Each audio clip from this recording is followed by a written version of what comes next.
క్రీస్తునందు ప్రియమైన వాళ్ళారా, ప్రభు అయిన యేసుక్రీస్తు నామమున మీకు అందరికీ వందనాలు తెలియజేసుకుంటున్నాం. ప్రభు తన మహాకృప చేత ఆరాధన అంతట్లో క్రమంగా మర్యాదగా జరిగించినందుకు దేవునికి స్తోత్రములు చెల్లించుకుంటున్నాం. ఈ వారంలో కూడికల యొక్క వివరాలు మనం జ్ఞాపకం చేసుకుందాం.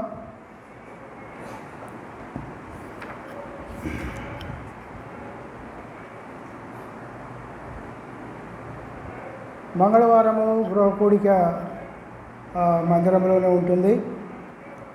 రాత్రి 7 గంటలకు అందరం కలుసుకొని ప్రభువును మహిమపరచవలసిందిగా ప్రభు పేరిట మనవి చేస్తున్నాం. గురువారం బైబిల్ క్లాస్ ఉంటుంది. మామూలుగానే 7 గంటలకు బైబిల్ క్లాస్. ప్రకటన గ్రంథం 8వ అధ్యాయం 2 వచనాలు అయిపోయినాయి. మిగతావి కూడా చదువుకొని వస్తే ప్రయోజనకరంగా ఉంటుంది. తర్వాత శనివారం రాత్రి 7 గంటలకు విజ్ఞాపన ప్రార్థన ఉంటుంది. 7 గంటలకు అందరూ కూడి రావాల్సిందిగా ప్రభు పేరిట మనవి చేస్తున్నాం. ఆదివారం యథావిధిగా 9:30 గంటలకు మనకు ఆరాధన వాక్య పరిచర్య ఉంటున్నాయి. దయచేసి జ్ఞాపకంలో పెట్టుకోండి. అందరూ సకాలంలో కూడి రావాల్సిందిగా కోరుతున్నాం. ఈరోజు చక్కగా చాలామందిగా కరెక్ట్ టయానికి వచ్చారు, చాలా సంతోషం. అలాగనే ప్రతి ఆదివారం కూడా మనం అందరం కలుసుకుంటున్నాం. 9:30 నుండి 12 గంటల లోపల మనకు అయిపోతుంది. జ్ఞాపకం పెట్టుకోనండి, రావాల్సిన కోరుచున్నాం. తర్వాత ప్రార్థన అంశములు. అనారోగ్యవంతుల కొరకు, రక్షింపబడని వారి కొరకు, వృద్ధుల కొరకు మనము ప్రార్థిస్తున్నాం. అందరి కొరకు ప్రార్థించాలని కోరుచున్నాం. బయట స్థలాలలో చదువుచూ ఉద్యోగాలు చేసేవారి కొరకు, చాలామంది మరి బయట స్థలాలలో చదువుతున్నారు, కొంతమంది అలాగనే ఉద్యోగాలు కూడా చేస్తున్నారు. వారందరి కొరకు ప్రార్థించవలసిందిగా కోరుచున్నాం. తర్వాత నిరుద్యోగులు ఉన్నారు. చాలామంది ఉద్యోగాల కొరకు ప్రయత్నం చేస్తున్నారు. చాలా ఎగ్జామ్స్ కూడా వ్రాస్తున్నారు. వారికి ప్రభువు సహాయం చేయలాగున మన యొక్క ప్రార్థనలో మనం జ్ఞాపకం చేసుకుంటున్నాం. తప్పకుండా అందరి కొరకు ప్రార్థించాలని కూడా కోరుచున్నాం. వివాహములు కానటువంటి వారి కొరకు, వివాహములు కాని యవన బిడ్డలు ఉంటున్నారు, వారి కొరకు ప్రార్థించవలసిందిగా కోరుచున్నాం. వివాహం అయినటువంటి వారు గర్భఫలం కొరకు ఎదురు చూస్తూ ఉన్నారు, వారి కొరకు కూడా ప్రార్థించాలని కోరుచున్నాం. పెద్దలు వందనమన్న కొరకు, ఆయన కుమార్తె ఎస్తేరమ్మ మనవడు నోయల్ కొరకు ప్రార్థించాలని కోరుచున్నాం. మరియు స్టాన్లీ కొరకు సోదరి కెజియమ్మ, అలాగనే ప్రమీళ రాణి, లలితమ్మ, జ్ఞానమ్మ, సుజానమ్మ, చౌడమ్మ, రాహేలమ్మ, సావిత్రమ్మ, నలినమ్మ, ఆమె కుమారుడు ఇజ్రాయెల్, డాక్టర్ అరుణ కొరకు, అలాగనే ఆలిసమ్మ కొరకు. ఆలిసమ్మ పాలన్నోల అమ్మ ఈ మధ్య కొంత జ్వరం వస్తూ పోతూ ఉంది అని చెప్పారు. మరి ఆ వృద్ధాప్యంలో ఉంటుండగా ఆమె కొరకు కూడా ప్రార్థించాలని కోరుతున్నాం. అందరి కొరకు, పైన చెప్పిన వాళ్ళందరి కొరకు, విశేషంగా ఆమె కొద్దిగా బాగలేదని చెప్పినారు.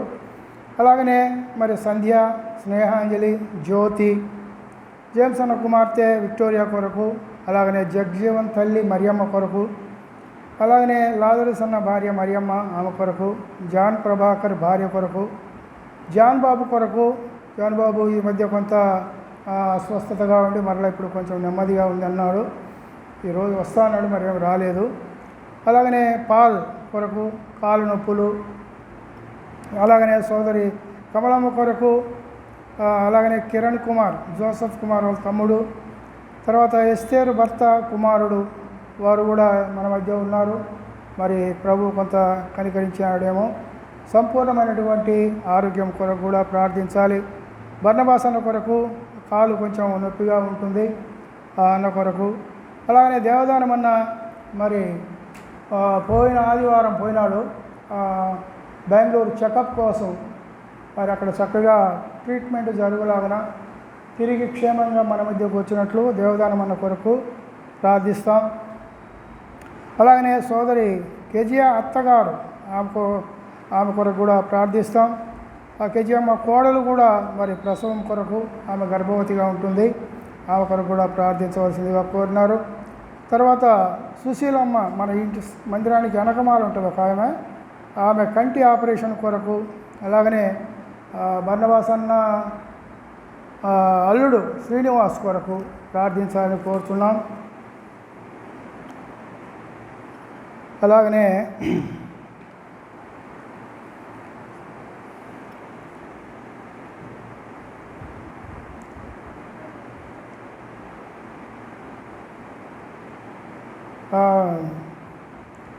డేవిడ్ కుమారుడు స్టాన్లీ కొరకు, పాల్ కొరకు సంఘమంతా ప్రార్థించినందుకు వారి కుటుంబం తరపున హృదయపూర్వక వందనాలు తెలియజేస్తున్నారు. సోదరి ఎస్తేర్.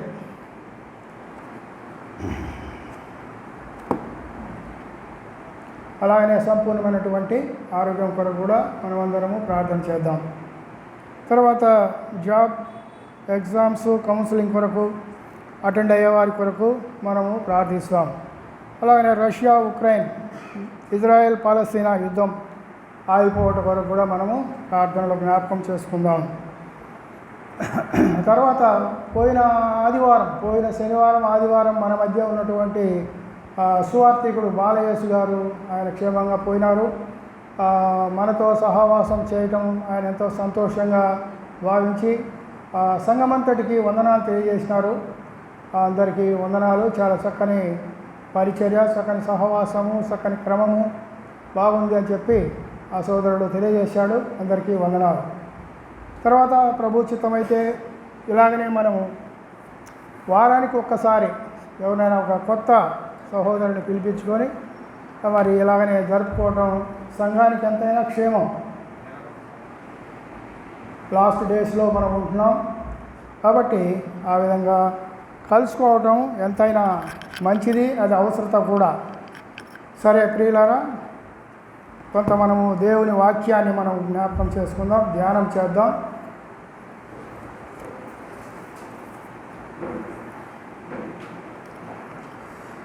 ఆదికాండం మనకందరికీ సుపరిచితమైనటువంటి వాక్య భాగమే. ఎన్నోసార్లు ఎంతోమంది సహోదరులు ఈ యొక్క వాక్యాన్ని మనకు జ్ఞాపకం చేసి ఉంటారు. 5వ అధ్యాయం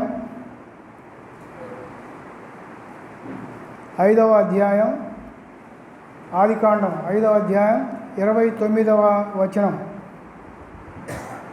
భూమిని యెహోవా శపించినందువలన కలిగిన మన చేతుల కష్టం విషయంలోనూ మన పని విషయంలోనూ ఇతడు మనకు నెమ్మది కలుగజేయననుకొని అతనికి నోవహు అని పేరు పెట్టెను. నోవహు అనే దగ్గర ఒకటేసి కింద నోవహు అనగా నెమ్మది అని అక్కడ రాయబడింది. అలాగనే 6వ అధ్యాయం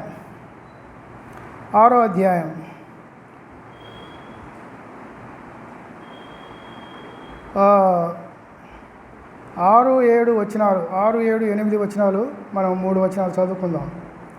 నరుల చెడుతనము భూమి మీద గొప్పదనియు వారి హృదయం యొక్క తలంపులలోని ఊహ అంతయు ఎల్లప్పుడూ కేవలము చెడ్డదనియు యెహోవా చూచి తాను భూమి మీద నరులను చేసినందుకు యెహోవా సంతాపమునుంది తన హృదయములో నొచ్చుకొనెను. అప్పుడు యెహోవా నేను సృజించిన నరులతో కూడా జంతువులను, పురుగులను, ఆకాశ పక్షాదులను భూమి మీద నుండకుండా తుడిచివేయుదును. ఏలయనగా నేను వారిని సృష్టించినందుకు సంతాపము నొంది ఉన్నాను అనెను. అయితే నోవహు యెహోవా దృష్టి యందు కృప పొందినవాడాయను. చిన్న ప్రార్థన చేసుకుందాం. మమ్మల్ని మిక్కిలిగా ప్రేమించిన మా ప్రియ పరలోకపు తండ్రి, ఘనమైన దేవా, మీకు స్తోత్రములు, వందనాలు చెల్లించుకుంటున్నాం. అపారమైన మీ ప్రేమను బట్టి మీకు స్తోత్రములు, మీ దయా కనికరములను బట్టి మీకు స్తోత్రములు. నాయనా తండ్రి, ఉదయకాలమున మిమ్మల్ని ఆరాధించగలిగాం, మిమ్మల్ని పూజించగలిగాం, మిమ్మల్ని గణపరచగలిగినాం. క్రమంగా మర్యాదగా మీరు జరిగించినందుకై మీకు స్తోత్రాలు. ఆయన మరికొంత సమయం మీ సన్నిధానంలో ఉంటుండగా మీరే మా మధ్య ఉండండి తండ్రి, మమ్మల్ని నడిపించండి. మీరు మాట్లాడితే మాకు క్షేమము, మేలు. అలాగనే మేము చేసుకున్న ప్రకటనలన్నిటి కొరకు ప్రార్థిస్తున్నాం. అనారోగ్యవంతుల కొరకు ప్రార్థిస్తున్నాం. చాలామంది ఉంటున్నారు ప్రభువా, ఎక్కువ మంది వృద్ధులు ఉంటున్నారు. వారందరి కొరకు ఒక్కొక్కరి కొరకు ప్రార్థన చేస్తున్నాం. ప్రభువా సహాయం చేయండి, క్షేమము మేలు అనుగ్రహించండి. చెప్పని అశక్యమును మహిమాయుక్తమైన సంతోషము కలిగిన వారమై ఉండాలి నమ్మిన వారని చెప్పి మీ వాక్యం మాకు బోధిస్తుంది. అలాగే మేము ఉండుటకు తండ్రి మీ కృపను అనుగ్రహించమని ఈ మిగిలిన సమయాన్ని మీ హస్తాలకు అప్పచెప్పుకుంటున్నాం. నిష్ప్రయోజక దాసుడునైన నన్ను మరుగుపరిచి మీరు మాట్లాడి ఆయన మేలు క్షేమము దయచేయమని యేసుక్రీస్తు పేరట ప్రార్థించి బ్రతిమలాడి వేడుకుంటున్నాము తండ్రి, ఆమేన్. ప్రియమైన వాళ్ళారా, ఇక్కడ మనం చూసినట్లయితే నోవహును గురించి చాలా చక్కని సంగతులు బైబిల్లో రాయబడింది. హెబ్రీ పత్రికలో కూడా ఆ సంగతి వ్రాయబడింది. హెబ్రీ పత్రికలో ఏమని వ్రాయబడింది? దేవుని యొద్దకు వచ్చువాడు ఆయన ఉన్నాడనియు తను వెదుకు వారికి ఫలము దయచేయువాడనియు నమ్మవలను కదా. ముందుగా మనము ఇక్కడికి వచ్చామంటే మాకు ఏం జరగటం లేదు, మాకేమీ కాలేదు అని మనం ఎప్పుడు కూడా నిరాశ నిస్పృహ అని చెందకూడదు. దేవుని యొద్దకు వచ్చువాడు ఆయన ఉన్నాడనియు తన్ను వెదకు వారికి ఫలము దయచేయవాడనియు నమ్మవలను కదా అంటూ ఏమంటున్నాడు? విశ్వాసమును బట్టి నోవహు అది వరకు చూడని సంగతులను గూర్చి దేవుని చేత హెచ్చరింపబడి భయభక్తులు గలవాడై తన ఇంటి వారి రక్షణ కొరకు ఒక ఓడను సిద్ధం చేసెను.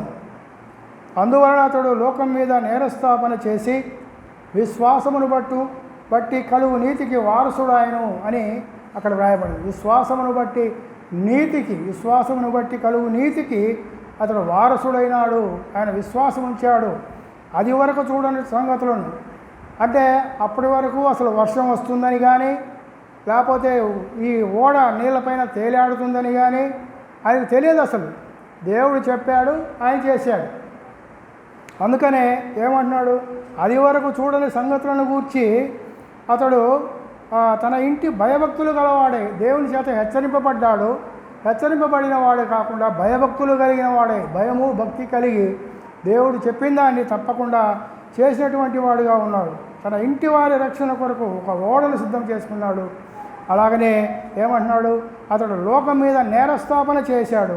విశ్వాసమును బట్టిన కలుగు నీతికి వారసుడైనాడు. విశ్వాసము ద్వారా కలిగేటువంటిది నీతి, ఆ నీతికి వారసుడు అని చెప్పి అక్కడ రాయబడి. అంతేకాదు అక్కడ నీతిని ప్రకటించినటువంటి నోవహు అని పేతురు భక్తుడు రాస్తున్నాడు. మరియు ఆయన పేతురు పత్రికలో ఉంది, రెండవ పేతురు పత్రిక 2:5లో, మరియు ఆయన పూర్వకాలమందు ఉన్నటువంటి లోకాన్ని విడిచిపెట్టక భక్తిహీనుల సమూహం మీదికి అంటే లోకం మీదికి జలప్రళయాన్ని రప్పించినప్పుడు నీతిని ప్రకటించినటువంటి నోవహును మరి 7 కాపాడెను.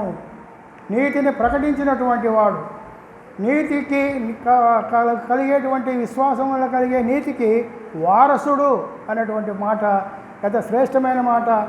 ఇది దేవుని చేత చెప్పబడినటువంటి మాటలు మరి ఎంతో ప్రాధాన్యతను సంచరించుకుంటుంది. సరే ప్రియులారా, ఇక్కడ నోవహు యెహోవా దృష్టి యందు కృప పొందినవాడు అయితే అని ఉన్నటువంటి ఆ మాట అక్కడ వ్రాయబడింది. అయితే అంటే ఏంటంటే అప్పుడు ఉన్నటువంటి పరిస్థితికి భిన్నంగా ఆ లోకం ఎలాగుంది? చెడిపోయింది. వారి యొక్క ఏమనుంది? భూమి మీద చేసినందుకు దేవుడే నొచ్చుకున్నాడంట. వారు నరుల చెడుతనము భూమి మీద గొప్పది. వీళ్ళు చెడుతనంలో గొప్పగా ఉంటున్నారు. అయితే అటువంటి పరిస్థితుల్లో మరి ఉన్నటువంటి పరిస్థితికి వ్యతిరేకంగా అప్పటి పరిస్థితికి పైన చూస్తున్నాం. అలాగనే మరి చూస్తే నోవహు అనగా భూలోకము చెడిపోయింది, బలాత్కారంతో నిండింది అని కూడా మనము అక్కడ చూసాము. దేవుని ఆత్మ ఎంత వాదించినా కానీ ప్రయోజనం లేదు అన్నటువంటి మాట కూడా చూసాం. ఇక్కడ వ్రాయబడింది అక్కడ మాట. అయితే నోవహు అంటే ఏంటంటే నెమ్మది అని చూసాం. నెమ్మది. ఇందులో మనం నేర్చుకోవాల్సిన పాఠం ఏంటంటే లోకంలో మానవులకు ఎన్ని ఉన్నా సరే, ఎంత ఆస్తి ఉన్నా, ఉద్యోగం ఉన్నా, చదువు ఉన్నా, మరి ఇంకేదైనా ఉన్నా సరే సంపూర్ణమైనటువంటి స్వాతంత్ర్యము స్వేచ్ఛ కొద్దిగైనా లేదు మానవుడు. అందుకే ప్రభువు చెప్పిన మాట ఏంటి? పాపము చేయు ప్రతివాడు పాపమునకు దాసుడు అని ఉన్నది. పాపము చేసే ప్రతివాడు ఇందులో భేదమే లేదు, అసలు ప్రతి ఒక్కరూ పాపానికి దాసులు అంటున్నారు. అందుకనే ఈ లోకంలో అనేక మంది తమ పాప జీవితాన్ని నుండి విముక్తి పొందాలని, విడుదల కావాలని మరి ఎంతో ప్రయాసపడుతున్నారు కానీ సాధ్యపడటం లేదు. చాలా ఎన్నెన్నో చేస్తున్నారు, యజ్ఞాలు యాగాలు ఇక ఏమేమో మరి మనం లోకంలో చూసినట్లయితే చాలా చేస్తున్నారు, కానీ ఆ పాప విముక్తి అనేది కలగటం లేదు అని చూస్తున్నాం. అయితే యోహాను సువార్త 8:36లో ప్రభు చెప్పిన మాట ఏంటంటే, కుమారుడు మిమ్మలను స్వతంత్రులుగా చేసిన ఎడల మీరు నిజముగా స్వతంత్రులయ్యుందురు అంట. కుమారుడు ఏంటి? యేసుక్రీస్తు ప్రభువు మిమ్మలను స్వతంత్రులుగా చేస్తే మీరు నిజంగా స్వతంత్రులయ్యుందురు అని ప్రభువు చెప్తున్నాడు. ఎందుకంటే యేసుక్రీస్తు ప్రభువు ఆయనలో ఈ స్వాతంత్ర్యం ఉంది. ఆయనే పాపం మీద, సాతాను మీద, అలాగే మరణం మీద కూడా సంపూర్ణమైనటువంటి విజయం సాధించినటువంటి విజయ వీరుడు ఆ ప్రియ ప్రభు. పాపం లేదు, ఆయన పాపం లేనటువంటి వాడు. పాపం మీద జయం, సాతాను మీద జయం, అలాగనే మరణం మీద కూడా మరణమును జయించి లేచినటువంటి వాడు కనుక ఆయన వద్దకు వచ్చినట్లయితే సంపూర్ణమైనటువంటి నెమ్మది, అది మామూలు ఊరికే నెమ్మది కాదు, సంపూర్ణమైనటువంటి నెమ్మది, విశ్రాంతి ఇవ్వగలడు. ఆయన కలువరిలో కార్చినటువంటి రక్తం మరి ఎంతో అమూల్యమైనటువంటి రక్తం. ఎంత ఘోర పాపినైనా సరే ఆ యొక్క రక్తం పరిశుద్ధతను, శాంతిని, సమాధానాన్ని ఇవ్వగలదు. అందుకనే యేసుక్రీస్తు ప్రభు సమస్త మనుషులను ఆహ్వానిస్తున్నాడు. మత్తయి సువార్త 11:28 ప్రయాసపడి భారం మోసుకొంచున్న సమస్తమైన వారులారా నా యొద్దకు రండి, నేను మీకు విశ్రాంతి కలుగజేస్తున్నాను అంటున్నారు. ఆయన ఇచ్చే విశ్రాంతి నిత్యమైనటువంటిది, శాశ్వతమైనటువంటి విశ్రాంతి అని మనం గ్రహించాలి.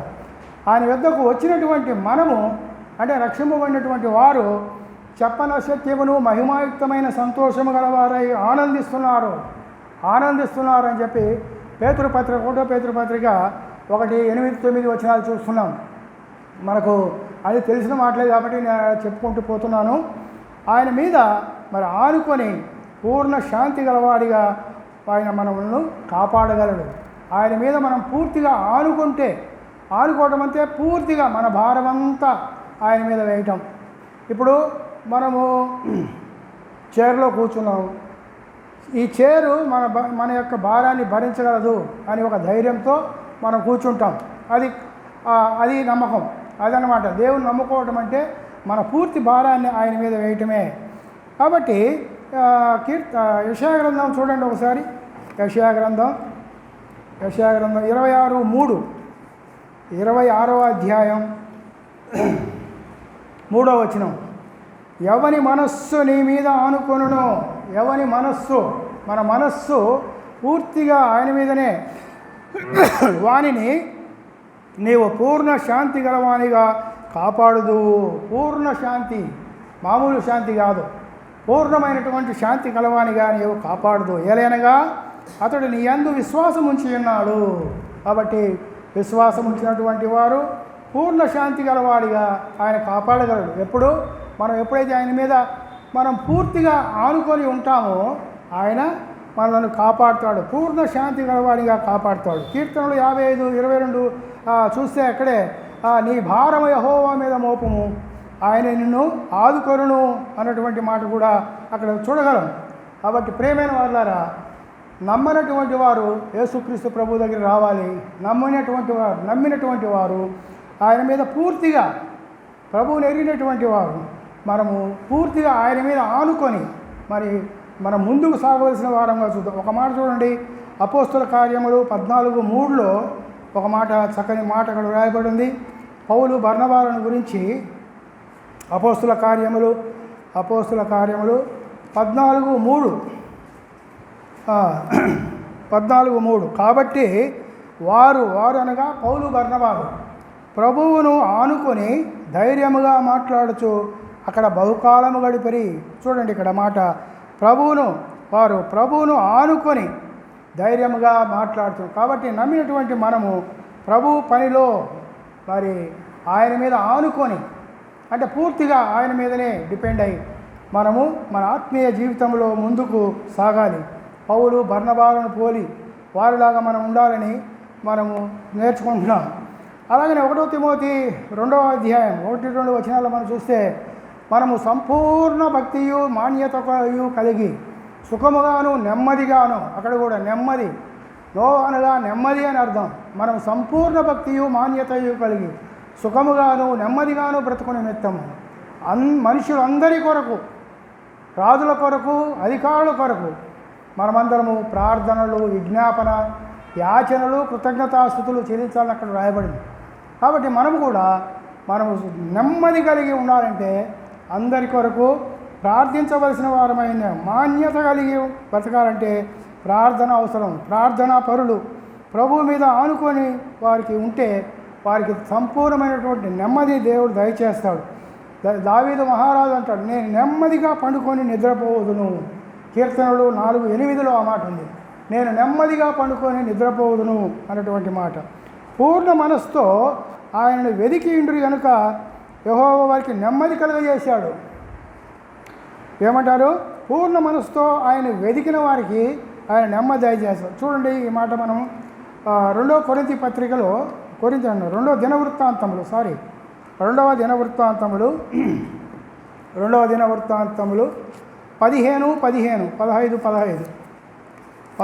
అధ్యాయము 15వ వచనం చూస్తే అక్కడ ఏమనుంది? ఈలాగు ప్రమాణము చేయబడగా, అంటే ఏంటి ఇలాగు అంటే దాని ముందరుంది. ఇదంతా ఆసాను గురించినటువంటి మాట. ఆసా దగ్గరికి ఒక ప్రవక్త వచ్చాడు, ఓదేదు అనేటువంటి ప్రవక్త. 8వ వచనం, అదే 15వ అధ్యాయం 8లో ప్రవక్త అయిన ఓదేదు ప్రవచించిన ఈ మాటలు ఆసా వినినప్పుడు అతడు ధైర్యం తెచ్చుకొని ఏమని చెప్పాడు? ఆ యొక్క ఓదేదు అంటే మీరు 4వ వచనంలో తమ శ్రమయందు వారు ఇశ్రాయేలు దేవుడైన యెహోవా యొద్దకు మల్లుకొని ఆయనను వెతికినప్పుడు ఆయన వారికి ప్రత్యక్షమైన. ఆ కాలములలో దేవుడు సరే ఇక్కడ పైన అనుకుంటా, మీరు మీ 2వ వచనం 4వ లైన్లో 15:2 మీరు ఆయన యొద్ద విచారణ చేసిన ఎడల ఆయన మీకు ప్రత్యక్షమవుతాడు అని ఓదేదు అనేటువంటి ఈ యొక్క ప్రవక్త ఆయన చెప్పాడు. ఎవరికి? ఆసా, యూదా రాజు అయినటువంటి ఆసాకు చెప్పినాడు. అప్పుడు అతడు ధైర్యము తెచ్చుకొని 8వ వచనం చదువుతున్నాను. యూదా బెన్యామీనులారా, దేశమంతటి నుండి ఎఫ్రాయిము మన్యములో తాను పట్టుకున్న పట్టణములలో నుండి హేయమైన విగ్రహములన్నిటి తీసివేసి యెహోవా మంటపము ఎదుట నుండి యెహోవా బలిపీఠమును మరలా కట్టించి యూదా వారినందరినీ, బెన్యామీనీయుల అందరినీ, ఎఫ్రాయిము, మనష్షే, షిమియోను గోత్ర స్థానములలో నుండి వచ్చి వారి మధ్య నివసించు పరదేశులను సమకూర్చెను. అతని దేవుడైన యెహోవా అతనికి సహాయుడై ఉండుట చూటి ఇశ్రాయేలు వారిలో నుండి విస్తారమైన జనులు ఆయన పక్షము చేరడి. ఆసా, ఇదంతా ఎందుకంటే మనకు అర్థమవ్వాలని చెప్తున్నాను. ఆసా ఏలుబడి యందు 15వ సంవత్సరమున 3వ నెల వారు యెరూషలేములో కూడి తాము తీసుకొని వచ్చిన కొలసొమ్ములో నుండి ఆ దినమున 700 ఎద్దులను 7,000 గొర్రెలను యెహోవాకు బలుగా అర్పించి పూర్ణ హృదయంతో పూర్ణాత్మతో తమ పితరుల దేవుడైన యెహోవా యొద్ద తాము విచారణ చేయదుమని అనియు, పిన్నలే కానీ పెద్దలే కానీ పురుషులే కానీ స్త్రీలే కానీ ఇశ్రాయేలు దేవుడైన యెహోవా యొద్ద విచారణ చేయని వారికి అందరికీ మరణము విధించుదుమని నిష్కర్షగా చేసుకున్నది. నిష్కర్ష ఖచ్చితమైన మాట. అది ఆ యొక్క ప్రమాణం. వారు ఎలుగెత్తి బొబ్బలిడుచు మేళములతోనూ బూరల నాదముతోనూ భేరీ ధ్వనులతోనూ యెహోవా సన్నిధిని ప్రమాణము చేసి ఈలాగు ప్రమాణం చేయబడగా యూదా వారందరూ సంతోషించిరి. వారు, ఇది మనకు ముఖ్యమైన ఈ మాట, వారు పూర్ణ హృదయముతో ప్రమాణము చేసి పూర్ణ మనసుతో ఆయనను వెదికి ఉండిరి కనుక యెహోవా వారికి ప్రత్యక్షమై చుట్టూనున్న దేశస్థులతో యుద్ధములు లేకుండా వారికి నెమ్మది కలుగజేశాను. వారికి నెమ్మది కలుగజేశారు. యూదా రాజు అయినటువంటి ఆసా కాలంలో వారు నెమ్మది కలుగజేసినట్టుగా చూస్తున్నాం. ప్రభువునందు ప్రియమైనటువంటి వాళ్ళారా, మనం సంపూర్ణమైనటువంటి నెమ్మది కలిగి ఉండాలంటే ఆ ప్రభువు మీద ప్రతి విషయంలో ఆనుకొని ఉండాలి. ప్రార్థనా జీవితము కలిగి పూర్ణ మనస్సుతో ఆయన వెదికి మరి మనము జీవించినట్లయితే సంపూర్ణ నెమ్మది కలిగి మనము జీవించగలం. సంపూర్ణమైనటువంటి నెమ్మది కలిగి జీవించటానికి ఏమిటి? 3 మాటలు మనం చూసాం. ప్రభువు మీద ప్రతి విషయంలో ఆనుకోవాలి, ప్రార్థనా జీవితం కలిగి ఉండాలి, పూర్ణ మనసుతో ఆయన వెతికాల. వీళ్ళు పూర్ణ మనసుతో వెతికారు, వారికి నెమ్మది కలుగజేశాడు దేవుడు. కాబట్టి మనం కలిగి ఉన్నాం. నెమ్మది లేదు అని అంటే ఒకవేళ నీలో ఏదో లోపం ఉన్నదని చెప్పి మనం గ్రహించాలి. మన దగ్గర మనకు నెమ్మది లేదు, సంతోషం లేదంటే మనలో ఏదో లోపం ఉంది అని గ్రహించి ఆ లోపాన్ని చక్కబెట్టుకోవాలా. ప్రభువు మీద సంపూర్ణంగా ఆధారపడి పూర్ణ నెమ్మది కలిగినటువంటి వారమై మనం సాగిపోవటం మంచిది. మనలో నెమ్మది లేదంటే మనలో ఏదో ఒక లోపం, ప్రభువుకు అవిధేయత, ఇంకేదైనా కావచ్చు ఉందేమో. అటువంటి వాటిని మనం సరి చేసుకొని ఈ లోకంలో గడిపితే నెమ్మదిగా ఉండగలం. ఒక మాట చూడండి, ఈ నెమ్మది అనే మాటను బట్టి మనకు తెలిసినటువంటి ఒక ఉదాహరణ. లూకాసు వార్త ధనవంతుడు రాజును కూర్చున్నటువంటి ఉపమానంలో ఒక మాట అక్కడ ఉంది, అది చూస్తే బాగుంటుంది. 16వ అధ్యాయం 16:25 వచనం. 16:25.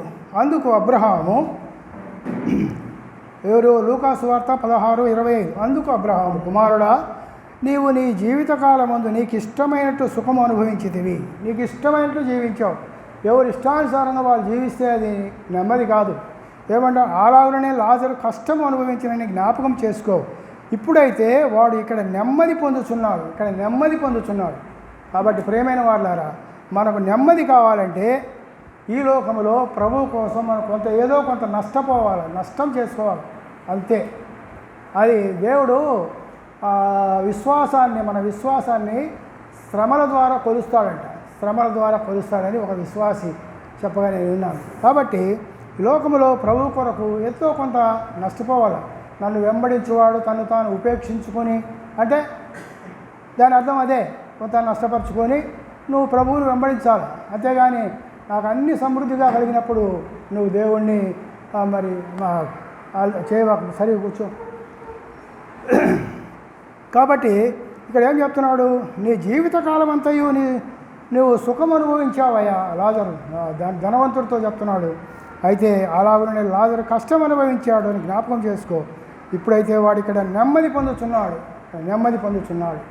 కాబట్టి ప్రియమైన వాళ్ళారా, మనం కూడా నెమ్మది కలిగి ఉండాలంటే మనం ప్రభువును పూర్తిగా సంపూర్ణంగా మనం ఆయన పైన ఆనుకొని ప్రార్థనా జీవితం కలిగి సంపూర్ణంగా ఆయన వెతికినప్పుడే మనకు నెమ్మది కలదు.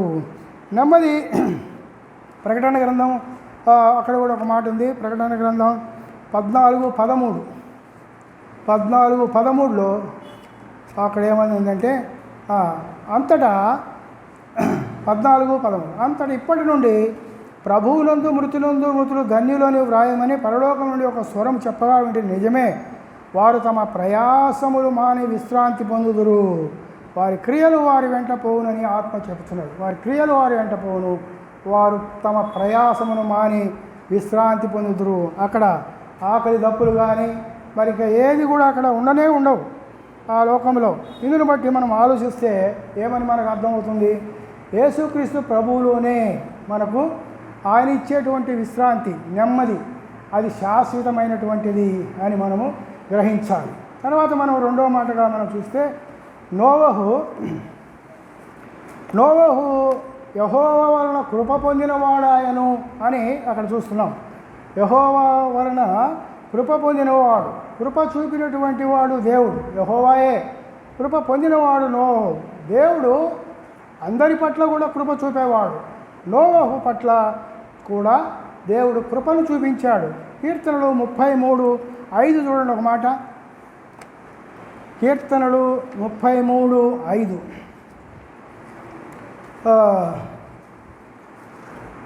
33:5 ఆయన నీతిని న్యాయమును ప్రేమించుచున్నాడు, లోకము యెహోవా కృపతో నిండి ఉన్నది. చూసారా, లోకమంతా కూడా యెహోవా కృపతో నిండి ఉన్నది అని చదువుతున్నాం కదా. కాబట్టి దీన్ని బట్టి మనకి ఏమర్థమవుతుంది? ఆయన అందరి పట్ల ఆయన కృప కలిగి ఉన్నాడు. కానీ కృప అందుకున్నటువంటి వాడు నోవహు అని చూస్తున్నాం. దేవుడు కృప అందరి పట్ల చూపిస్తున్నాడు. ఆ కృపను నోవహు పొంది ఉన్నట్టుగా మనం చూస్తున్నాం. అక్కడే 32లో చూడండి, 32:10లో కీర్తనలు 32:10 భక్తిహీనులకు అనేక వేదనలు కలుగుచున్నవి, యెహోవాయందు నమ్మిక ఉంచువానిని కృప ఆవరించుచున్నది. ఎవరికంట? యెహోవా కృపచేత లోకమంతా ఆవరించి ఉన్నది రైటే, కానీ అయితే యెహోవాయందు నమ్మిక ఉంచువానికి కృప ఆవరించుచున్నది అన్నటువంటి మాటను ఇక్కడ మనం చూస్తున్నాం. కాబట్టి దేవుని కృప అనేటువంటిది విశ్వాసము అనేటువంటి హస్తముతో పుచ్చుకొనవలసిన వారమై ఉన్నాం. విశ్వాసము ద్వారానే ఆ యొక్క కృపను మరి మనం అందరం కూడా తీసుకొనవలసిన వారంగా ఉన్నాం. ఇప్పుడు ఉదాహరణకు మనకు గాలి ఇవ్వడం దేవుని పని, గాలి ఉంది, పీల్చుకోవటం మానవుని పని. మనం పీల్చుకోకుండా ఉంటే ఎవరికి నష్టం? మనకే నష్టం. అలాగనే కృప ఆవరించింది, కృపను విశ్వాసం ద్వారా మనం స్వీకరించాలి, మనం తీసుకోవాలి. అదే కానీ ఆ కృప లోకమంతా ఆవరించిన అందరికీ కృప కాదు, కానీ దాని విశ్వాసం ద్వారా స్వీకరించిన వారికే అది అనుగ్రహించబడుతుంది. విశ్వాసం ద్వారా అనుభవించడం మరి మానవుల యొక్క పని అని ఉంది. మనకు తెలిసినటువంటి వాటి రోమాపత్రిక 3:23 చూస్తాం కదా, దేవుడు అనుగ్రహించు మహిమను పొందలేకపోతున్నారు. దేవుడు మహిమను అందరికీ ఇస్తున్నాడు, అయితే మానవుడు దాన్ని పొందలేకపోతున్నాడు అని అక్కడ పొందలేకపోతున్నాడు. దేవుడు మహిమను అందరికీ అనుగ్రహిస్తున్నాడు, కానీ మానవులు దాన్ని పొందకుండా మానవుల యొక్క పాపము దానికి అడ్డుగా వచ్చింది. ఆ పాపము ద్వారా పొందలేకపోతున్నాడని చెప్పి అక్కడ వ్రాయబడింది. కొద్దిమంది మాత్రమే సమస్త ప్రజలకు ఆయన అనుగ్రహిస్తున్నాడు, కానీ అనుభవించేది కొద్దిమంది మాత్రమే అని అక్కడ ఉంటున్నారు. దేవుడు అనుగ్రహించే వాటిని నమ్మకపోవటమే. తీతు పత్రిక 2:11లో ఏమనుంది?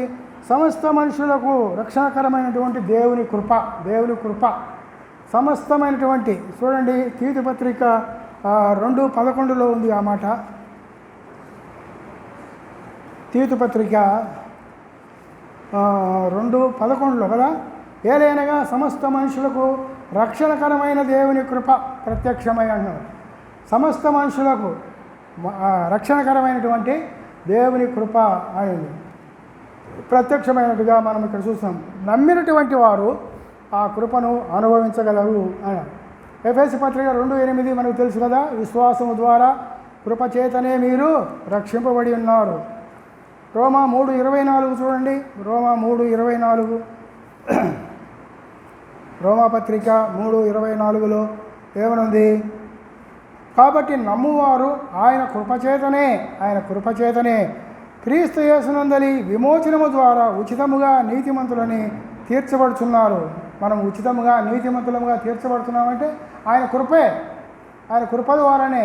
ఆయన కృపను ఎవరైతే ఆహ్వానిస్తారో స్వీకరిస్తారో వారికి ఉచితముగా నీతిమంతులని తీర్చబడుతున్నామని చెప్పి రాయబడింది. కాబట్టి నోవహు కూడా విశ్వాసం ద్వారానే ఆ కృపను పొందగలిగాడు. మనం ఏందా చూసాం హెబ్రీ 11:7లో విశ్వాసమును బట్టి నోవహు ఆ విశ్వాసము ద్వారా ఏమనుంది?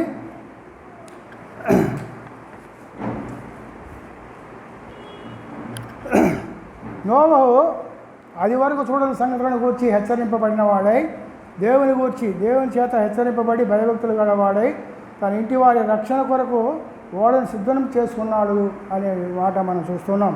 కాబట్టి ప్రియమైన వాళ్ళారా, ఆ కృప అనే దాని ద్వారా చాలా మేళ్ళు భక్తులకు ఉన్నవి అని మనం చూడగలం. ఒకసారి వీటిని మనం ధ్యానం చేద్దాం. మనకు చూస్తే కృప అనే దాని ద్వారా మనకు నమ్మినటువంటి వారికి చాలా మేళ్ళు భక్తుడు అనుభవించగలడు. కృప అనేది రక్షణ కృప చేతనే కలుగుతుంది. ఎఫెసీ పత్రిక 2:8 మనం ఇందాక చూసినట్టుగా. తర్వాత 2 తిమోతి 2:1లో కృపచేతనే బలవంతుడవు కమ్ము. మనం బలవంతులం కావాలంటే కృపచేతనే.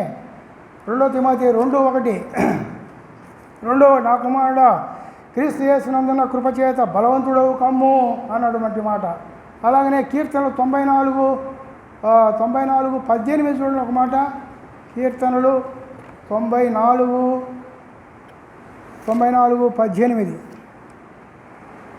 18లో నా కాలు జారనని నేను అనుకొనగా యెహోవా నీ కృప నన్ను బలపరుచున్నది. మనం ఏదైనా పొరపాటుగా ఏదైనా చేసి ఉంటే ఆయన కృప మనల్ని బలపరుస్తూ ఉన్నది. నీ కృప, ఆయన కృప చేత బలవంతులముగా అవుతాం. ఆయన కృప ద్వారా మనల్ని బలపరుస్తున్నది అన్నటువంటి మాట చూస్తున్నాం. ఇంకో మాట చూడండి, ఎఫెసీ పత్రిక 1వ అధ్యాయం. ఎఫెసీ పత్రిక 1వ అధ్యాయం 8-9 వచనాల్లో ఎఫెసీ పత్రిక 1వ అధ్యాయం 8-9లో కాలము సంపూర్ణమైనప్పుడు జరగవలసిన ఏర్పాటును బట్టి ఆయన తన దయా సంకల్పము చొప్పున తన చిత్తమును గూర్చిన మర్మమును మనకు తెలియజేసి మనకు సంపూర్ణమైన జ్ఞాన వివేచన కలుగుటకు ఆ కృపను మన ఎడల విస్తరింపజేసెను. చూసారా, ఆయన కృపచేత మనకేం కలుగుతుందంట? సంపూర్ణమైనటువంటి జ్ఞానము వివేచన కలగాలంటే ఆయన కృపే జ్ఞాన వివేచన కలుగుతుంది ఆయన కృప ద్వారా. ఇంకా మనం చూసే 2వ కొరింథీ పత్రికలో అక్కడ మనం చూసే దాతృత్వం విస్తరించాలంటే కూడా ఆయన కృపే. 2వ కొరింథీ 8వ అధ్యాయం చూడండి, 8వ అధ్యాయం 1-2. 2వ కొరింథీ 8:1-2. సహోదరులారా, మాసిదోనియా సంఘములకు అనుగ్రహింపబడిన దేవుని కృపను గూర్చి మీకు తెలియజేస్తున్నాను. చూసారా ఏమంటున్నాడు? మాసిదోనియా సంఘానికి అనుగ్రహింపబడినటువంటి దేవుని కృప అది ఏంటంటే ఎలాగనగా అంటే ఏంటి ఆ కృప? వారు బహుశ్రమల వలన పరీక్షింపబడగా అత్యధికంగా సంతోషించిరి, మరియు వారు నిరుపేదలైనను వారి దాతృత్వము బహుగా విస్తరించెను. కృప వలన దాతృత్వం కూడా కలుగుతుంది. దాతృత్వం కలగాలంటే దేవుని కృప మనకు ఉండాలి. అలాగనే శ్రమలలో ఆనందించేది కూడా దేవుని కృపే. అక్కడే 8:1 కూడా అదే 2వ కొరింథీ 8:1-2 కూడా ఉంది కదా. ఇంకా ఏమంటున్నాడు? బహుశ్రమలలో 2వ వచనం 8:2 వేలనగా వారు బహుశ్రమల వలన పరీక్షింపబడగా అత్యధికంగా సంతోషించిరి. శ్రమలలో అది ఆనందించాలంటే కూడా ఆ దేవుని కృప మనకు అవసరం. మరి అంతేకాదు దేవునికి ప్రీతికరమైన సేవ. హెబ్రీ పత్రిక 12వ అధ్యాయం, హెబ్రీలకు రాసిన పత్రిక 12వ అధ్యాయం 28-29. 12వ అధ్యాయం 28-29. అందువలన మనము నిశ్చలమైన రాజ్యమును పొంది దైవ కృప కలిగి ఉందము. ఆ కృప కలిగి వినయ భయభక్తులతో దేవునికి ప్రీతికరమైన సేవ చేయదము. దేవునికి ఏలైనగా మన దేవుడు దహించు అగ్ని అయినాడు. ప్రీతికరమైనటువంటి సేవ, దేవునికి ఇష్టమైనటువంటి సేవ మనం చేయాలంటే కూడా దేవుని కృపే. ఆ కృప కలిగి ఉందము. ఆ కృప కలిగి ఏమన్నాడు? వినయ భయభక్తులతో, వినయము భయము భక్తి భయభక్తులు కలిగి దేవుని పరిచర్య చేయాలి, దేవుని సేవ చేయాలి. అదే కానీ చేస్తున్నానులే అని చెప్పి ఏదో అదొక అతిశయంగా ఆ పని చేయకూడదు. ఇక్కడ ఏమంటున్నాడు? వినయ భయభక్తులతో దేవునికి ప్రీతికరమైనటువంటి ఇష్టమైనటువంటి సేవ చేయుదుము. ఏలైనగా మన దేవుడు దహించు అగ్ని అయి ఉన్నాడు అనేటువంటి మాట ఇక్కడ చూద్దాం. దేవుని కృప వలన చూసారా మనకు ఇప్పుడు 6 చూసాం మనం. 6 రక్షణ దేవుని కృపచేత మనం బలవంతులం అవుతాం. 3వది జ్ఞాన వివేకాలు కలిగేది కృప వలనే. దాతృత్వం కలిగి ఉన్నారు. 4వది దాతృత్వం కలిగి ఉండటం దేవుని కృప. శ్రమలలో ఆనందించేది కూడా దేవుని కృపే. దేవునికి ప్రీతికరమైనటువంటి సేవ చేయటం కూడా అది దేవుని కృప చూస్తున్నాం. తర్వాత 7వది అందరికంటే ఎక్కువగా ప్రయాసపడట, అది కూడా దేవుని కృపే. అందరికంటే ఎక్కువగా ప్రయాసపడటం దేవుని కృప. మన సంఘంలో చెప్పాలంటే పాల్ అందరికంటే ఎక్కువ కష్టపడతాడు. చాలా ఎంత పొద్దున్న లేచినాల నుంచి తను చాలా రెస్ట్ ఉంటే చాలా చక్కగా అది దేవుని కృపే.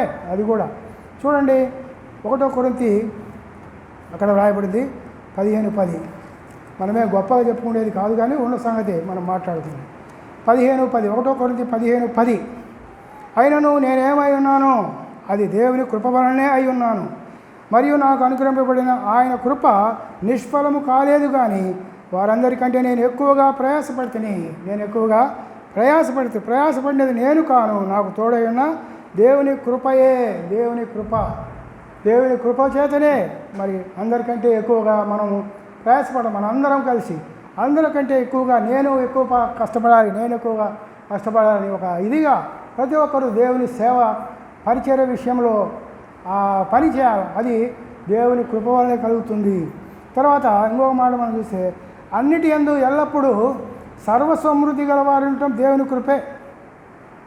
అన్ని సర్వసమృద్ధి మనం కలిగి ఉండాలంటే కూడా దేవుని కృపే. 2 కొరింథీ 9:8 2 కొరింథీ 9వ అధ్యాయం 9:8 చూడండి. 9:8 2 కొరింథీ 9:8 మరియు అన్నిటి యందు ఎల్లప్పుడూ మీలో మీరు సర్వసమృద్ధి గలవారై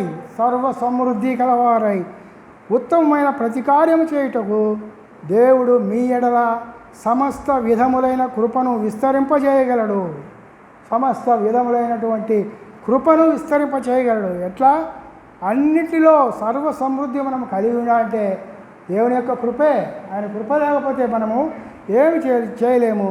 సర్వసమృద్ధి గలవారై ఉత్తమమైన ప్రతి కార్యం చేయుటకు దేవుడు మీ ఎడల సమస్త విధములైన కృపను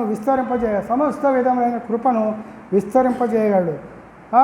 ఇందు విషయమై అతడు వెదజల్లి దరిద్రులకు ఇచ్చెను, అతని నీతి నిరంతరం నిల్చును అని వ్రాయబడింది. కాబట్టి ప్రియమైన వాళ్ళారా, చూడండి ఎంత కృపలో ఎన్ని మొత్తం మనం 8 సంగతులు చెప్పుకున్నాం.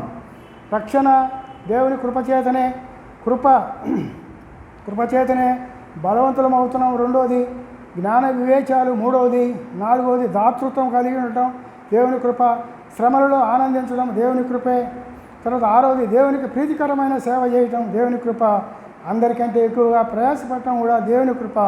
అన్నిటి అందు ఎల్లప్పుడూ సర్వసమృద్ధి గలవారు ఉండటం కూడా దేవుని కృప. ఇట్టి కృప కలిగి మనం సాగిపోవాల్సిన వారమే ఉన్నాం. కానీ అనేక మంది దేవుని పిల్లలు తాము పొందినటువంటి కృపను వ్యర్థం చేసుకుంటున్నారు. పొందినారు కానీ ఆ కృపను వ్యర్థం చేసుకుంటున్నారు. మనం వ్యర్థం చేసుకోకూడదు, వాటిని ఉపయోగించుకోవటం మంచిది. చూడండి 2 కొరింథీ 6:1 అక్కడే 2 కొరింథీ 6:1 ఏమనుంది? కాగా మేము ఆయనతోటి పనివారమై మీరు పొందిన దేవుని కృపను వ్యర్థము చేసుకునవద్దని మిమ్మల్ని వేడుకొనుచున్నాము. వ్యర్థము చేసుకునవద్దని నేను మిమ్మల్ని వేడుకొనుచున్నానంటున్నాడు. చూసారా?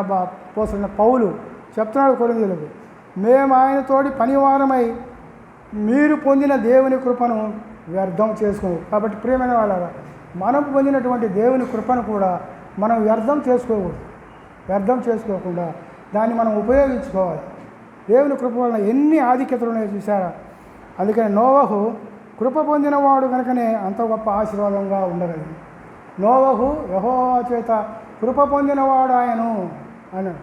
ఆయన కృప పొందినవాడు కనుక ఇంత గొప్ప ఆశీర్వాదకరంగా ఉన్నాడు. చూశారా? అంత గొప్ప జలప్రళయం లోకం మీదకి వచ్చినప్పుడు నీతిని ప్రకటించిన నోవహును ఇంకా 7గురిని, అంటే నోవహు భార్య, 3 కుమారుడు, 3 కోడళ్ళు, మొత్తం 8 మంది మాత్రమే ఆయన మరి కాపాడినట్టుగా చూస్తాం. దేవుని కృప కలిగి మనం ఉందాం. నోవహు అనగా నెమ్మది మనము కలిగి ఉండాలి. నెమ్మది కలిగి ఉండాలంటే మనం ఏం చేయాలా మనం చూసాం. నెమ్మది కలిగి ఉండాలంటే ఆయన పైన మనం పూర్తిగా ఆనుకొని మనం జీవించాలా. అదే సమయంలో మనం ప్రార్థనాపరులంగా ఉండాలి. 3వది ఆయన వెదకాలి. పూర్ణ హృదయంతో పూర్ణ మనసుతో ఆయన మనం వెదికే వారముగా ఉండాలి. కాబట్టి ప్రియమైన వాళ్ళారా, ఈ నోవహు ద్వారా మనం నేర్చుకున్నటువంటి ఈ విషయాలను మన యొక్క జీవితంలో మనం జ్ఞాపకం పెట్టుకుందాం. కృప వలన ఎంత యెహోవా వలన కృప పొందిన వాడు దేవుని చేత ఆ మాట యెహోవా చెప్పాడు, నోవహు నీవే నీతిమంతుడవు, నీతిపరుడవు, ఈ తరం వారిలో నీతిమంతుడవు, నిందారహితుడవు అన్నాడు. అయితే అబ్రహాముని గురించి ఒక మాట చెప్పాడు 17వ అధ్యాయం ఆదికాండంలో. ఏమంటే నేను సర్వశక్తి గల దేవుడను అంటూ నా ఎదుట నీవు నిందారహితుడవై ఉండుము. చూడండి ఆదికాండం 17వ అధ్యాయం అబ్రాము అప్పుడు ఇంకా అబ్రహాం కాలే. అబ్రాము 99 ఏళ్ల వాడైనప్పుడు యెహోవా అతనికి ప్రత్యక్షమై నేను సర్వశక్తి గల దేవుడను, నా సన్నిధిలో నడుచుచు నిందారహితుడవై ఉండుము. చూసావా? నిందారహితుడవై ఉండు అని అబ్రహాంని హెచ్చరిస్తున్నాడు. ఎందుకంటే అబ్రహాం అప్పుడు నింద కింద ఉన్నాడు హాగరు విషయంలో. కాబట్టే చెప్తున్నాడు, నేను సర్వశక్తి గల దేవుడను, నా ఎదుట నిందారహితుడవై ఉండు అబ్రహాంతో చెప్పడం. అయితే నోవహుని గురించి ఎంత చక్కని స్టేట్మెంట్ ఇచ్చాడు దేవుడు. నీవే నీతిమంతుడవు, నిందారహితుడు. అని ఎంత మంచి సాక్ష్యం పొందాడో నోవహు. కాబట్టి ప్రియమైన వాళ్ళారు, మనం కూడా నోవహు లాంటి ఆ కృపను మనం వ్యర్థం చేసుకోకూడదు, దాన్ని సద్వినియోగం చేసుకోవాలి. కృప వలన ఎన్ని ఆధిక్యతలు ఉన్నాయో మనం చూసాం. వాటన్నిటి మనం ఉపయోగించుకొని మన జీవితంలో మనకు ముందుకు సాగవలసిన వారమై ఉన్నాం. ఏమాత్రమో మనలో మనకు నెమ్మది లేదంటే మనలో ఏదో లోపం ఉందేమో అని గ్రహించి ఆ లోపాన్ని సరిచేసుకొని నెమ్మది కలిగిన వారమై, నేను నెమ్మదిగా పండుకొని నిద్రపోదు నేను దావీదు చెప్పినట్టుగా మనము కూడా నెమ్మది కలిగి ఆయన కృపను వ్యర్థం చేసుకోకుండా ఈ లోకంలో మనం జీవిస్తాం. ఇంకా ఎవరైనా యేసుక్రీస్తు ప్రభువును నమ్మకపోతే ఆయన కలువరి శిలువలో కార్చిన అమూల్యమైన రక్తాన్ని చూడండి. ఎంత ఘోర పాపినైనా సరే ఆ యొక్క పాపము నిన్ను రక్షించి నిన్ను నీతిమంతులుగా చేస్తుంది. పవిత్రమైనటువంటి ఆ రక్తంలో ఈ పాపాలకు ఒప్పుకుంటే ఆయన నిన్ను క్షమించి నిన్ను పరలోక రాజ్య వారసుగా చేస్తారు. ఆ లోకంలో మరి ఆకలి ఉండదు, దప్పులు ఉండదు, నిత్య సంతోషము, నిత్య ఆనందము పరలోకంలో ఉండగలరు. కాబట్టి ప్రియమైన వాళ్ళారా, ఈ మధ్యాహ్నం వేళ ఈ మాటలన్నింటి మనం గ్రహించి వాటి ద్వారా మనం మేలు పొందాలని, వాటిని ఉపయోగించుకోవాలని నేను ప్రభు పేట మనవి చేస్తున్నాను. అందరికీ వందనాలు. నేనే ప్రార్థన చేస్తాను.